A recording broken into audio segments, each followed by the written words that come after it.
Assalamualaikum warahmatullahi wabarakatuh. Perkenalkan, nama saya Umi Mardiah SPD dari Madrasah Aliyah Negeri 5 Kota Jakarta Utara. Saya adalah mahasiswi PPG dalam jabatan Kementerian Agama Angkatan Pertama tahun 2023.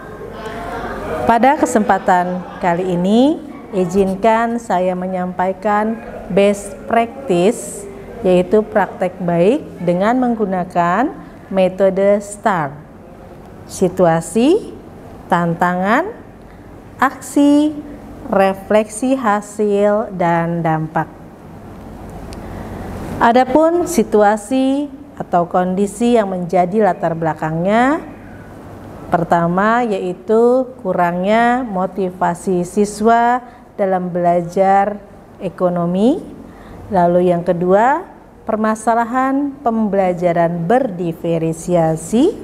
Dan yang ketiga adalah rendahnya hasil belajar siswa untuk mata pelajaran ekonomi.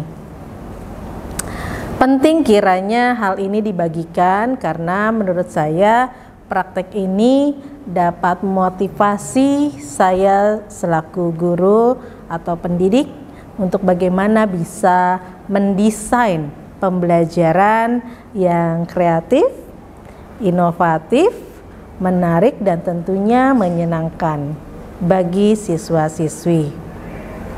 Dan selaku pendidik, peran saya di sini adalah pertama sebagai fasilitator dalam kegiatan pembelajaran, lalu yang kedua sebagai guru yang bertanggung jawab mendesain pembelajaran inovatif, kreatif, menarik, dan menyenangkan.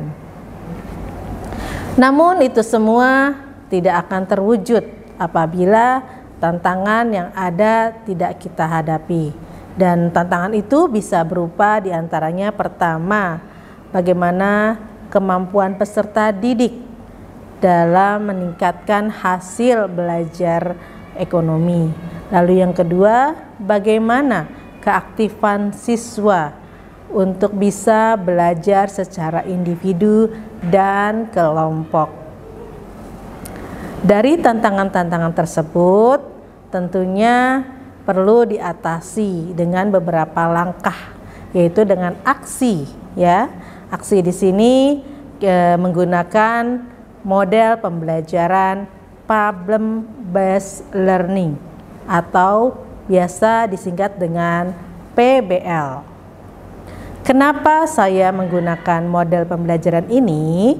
Karena metode ini atau model pembelajaran ini sangat berpengaruh kepada siswa dalam segi keaktifan, ya. Dituntut untuk mereka mau berpikir kritis dalam pemecahan suatu masalah, yang mana nanti di kemudian hari pada saatnya mereka berkehidupan bisa menyelesaikan masalah-masalah tersebut atau sudah terbiasa untuk menyelesaikan masalah. Selain itu juga PBL di sini mempunyai sintak-sintak, di antaranya pertama yaitu orientasi siswa pada masalah. Lalu yang kedua yaitu mengorganisasikan peserta didik atau siswa dalam belajar. Dan yang ketiga, membimbing peserta didik dalam penyelidikan. Yang keempat, bagaimana mengembangkan dan menganalisis dari penyelidikan tersebut. Dan yang kelima, bagaimana mengevaluasi dan mempresentasikan hasil karya tersebut. Selain aksi yang pertama yaitu menggunakan model pembelajaran PBL, lalu yang kedua aksinya adalah bagaimana menggunakan pembelajaran yang kolaboratif, ya, dan berdiferensiasi. Untuk mengatasi beberapa tantangan tersebut menggunakan model pembelajaran problem based learning atau PBL.